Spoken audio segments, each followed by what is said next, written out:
तकनीक जमाई। देश भर में भी ये हो रहा है, कई राज्यों से ऐसी खबरें आ रही हैं, और लाउड स्पीकर का जो सवाल उठाया गया, इस पर जवाब दीजिए। देखिए, सवाल जो है कार्यक्रमों का नहीं है, उत्सवों का नहीं है। सवाल है इन त्योहारों को हाईजैक करके दंगों में परिवर्तित करने का। एक स्वामी यतिनर नरसिम्हा, क्या नाम है, आया, मुझे नहीं मालूम है, बड़ा उसको देश में माना जाता है। वो आदमी दो बात बोल रहा, 15 दिन के पहले की बात है। मुसलमान चुप रहे, मुसलमान खामोश रहे, उन्होंने अपने दिल को पसीज के चुप्पी मार दी।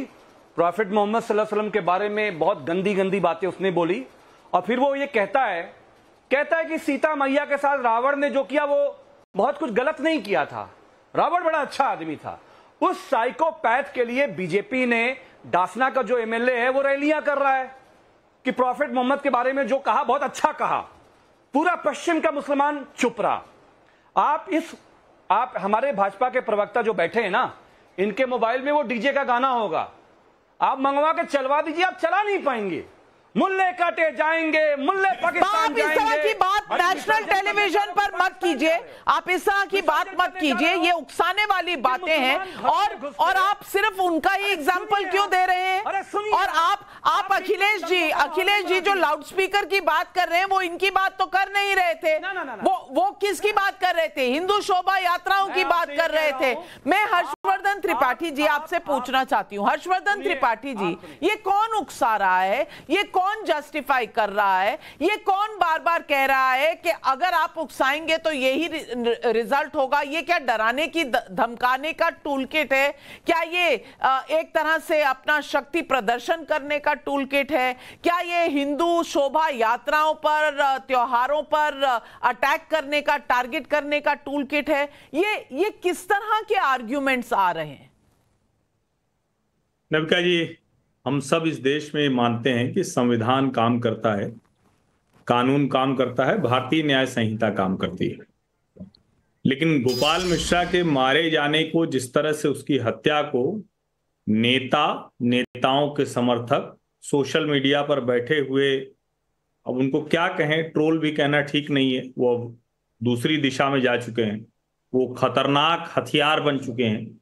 ऐसे लोग जिस तरह से वो झंडा उखाड़ने वाला वीडियो जारी करके, और उन्होंने माहौल बनाया कि देखिए ये सब हुआ था, और उसके बाद आखिर लाइन में लिखा कि बाद में गोपाल मिश्रा की गोली मारकर हत्या कर दी गई।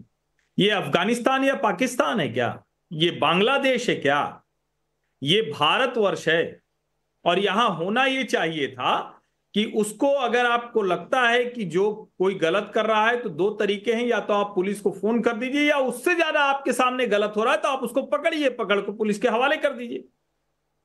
उस घटना के पहले और बाद की बात तो मैं बाद में करूंगा। तो पहली बात तो ये कि ये जघन्य अपराध जिन लोगों ने किया है और जिस तरह से किया है, उस पर बात होनी चाहिए। जिस तरह से उसको गोली मारी गई है, ये खूंखार अपराधियों की तरह व्यवहार किया गया है। और देश में जब घटनाएं होती हैं तो उस पर प्रतिक्रिया पर सवाल खड़ा किया जाता है। कहीं किसी के कोई गौकशी की घटना आ जाती है, फिर कोई कहता है कि ये क्या हुआ, हमारे खाने पीने पर कौन रोक लगा देगा। अभी आज की घटना है, जी किशन रेड्डी जो तेलंगाना भारतीय जनता पार्टी के अध्यक्ष हैं और साथ में केंद्रीय मंत्री भी हैं, उन्होंने बताया हैदराबाद में एक देवी प्रतिमा को सुबह 4 बजे एक मुसलमान युवक ने घुसकर खंडित करने की कोशिश की। वहां लोगों ने उसको पकड़ा, हो सकता है कि 2-4 थप्पड़ लगाए हो, लेकिन पुलिस को दे दिया। अब आप हैदराबाद की इस घटना और बहराइच की इस घटना का, दोनों का आप देखिए। देवी प्रतिमा को खंडित करने की कोशिश की, लेकिन उसको पकड़कर पुलिस को दिया। यहां क्या हुआ, झंडा उखाड़ा। झंडा भी क्यों उखड़ा, उसके पहले की भी बात कर लेनी चाहिए। उसी घर से पत्थरबाजी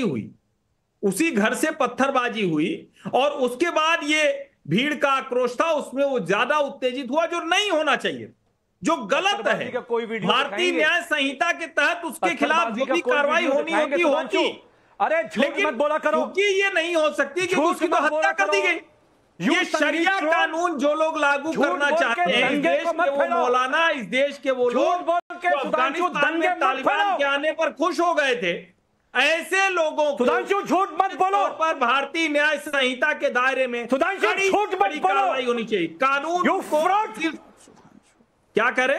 हर्षवर्धन जी क्या बोला? उनका नाम है, सुधांशु जी नाम नहीं है। झूठ क्या बोल रहे हैं? हर्षवर्धन जी कह रहे हैं कि आप झूठ बोल रहे हैं। कहां पे हुई? वहां से पथराव नहीं हुआ था। आप फिर लोगों को उकसा रहे हैं। घटनाक्रम जो भी है उसकी इन्वेस्टिगेशन हो रही है। नविका जी थोड़ा सा अमीक जमेई क्या है ना, उत्तेजित हो जाते हैं आजकल। एसी के कमरे में बैठ के बदतमीजी करना ये सपा प्रवक्ताओं का एक शगल है। एक गरीब निर्दोष मारा गया वहां पर। अरे सुनो ना भाई, चिल्लाओ मत, पहले मेरी बात रखने दो। एसी के कमरे में तो आप भी बैठे हुए हैं। आपको कैसे पता चल गया? आपको कैसे पता चल गया कि वहां पर लाउड स्पीकर बज रहे थे और लाउड स्पीकर पे जो बात हो रही थी वो आपत्तिजनक थी? एसी के कमरे में तो आप भी बैठे हुए हैं। आपके वोट के चक्कर में की गंदी आदत है, टीवी डिबेट में बदतमीजी की आदत हो गई है चक्कर में, और झूठ बोलते हैं। वोट के चक्कर में झूठ बोलते हैं। हर्षवर्धन जी वरिष्ठ पत्रकार हैं, उन्हें आपके वोट की जरूरत नहीं है और वो वोट के लिए नहीं बोल रहे, फैक्ट्स के ऊपर बोल रहे हैं, फैक्ट्स के ऊपर बोल रहे हैं। और एक जर्नलिस्ट फैक्ट्स पर बोलने की उसको इस देश में कम से कम इजाजत है। अमीक जमाई जी, आप अगर मरोड़ के बता सकते हैं तो वो कम से कम सही तो बता सकते हैं। वीडियो दिखाइए 30 सेकंड से।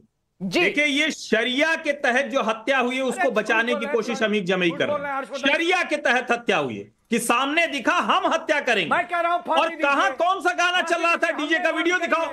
हमने मांग करी है। अमीक जमाई वीडियो दिखाओ, कहां गलत गाने बजा रहा था, कहां कौन कह रहा था, दिखाओ। अभी पूरे बहराइच की सड़कों पे जो हो रहा है, डिबेट में वीडियो दिखा दो। बहराइच की सड़कों पे जो हो रहा है, अभी लाठी डंडा दिखाइए। अभी की बात हम कर रहे हैं, अभी दिखाइए। गोपाल मिश्रा ने कोई ऐसा वीडियो चलाया है, जरा दिखाइए। वो कौन लोग है वो? दाएं बाएं मत जाइए। अभी आपने बहुत गंदा नारा लगाया, बीजेपी को लेकर गलत नारा लगाया। आपके लड़का लड़की हिंसा फैलाना चाहते हैं और गरीब हिंदू लोग दंगे में मारा जाए। आप अभी भी झूठ बोल रहे हैं।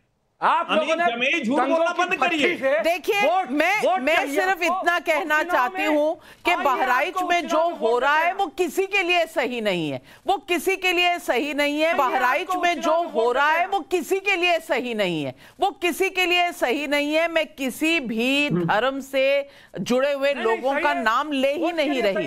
हमारे देश के किसी भी हिस्से में अगर उपद्रव होगा, किसी को भी चोट लगेगी तो वो भारत मां के किसी बच्चे को चोट लगेगी।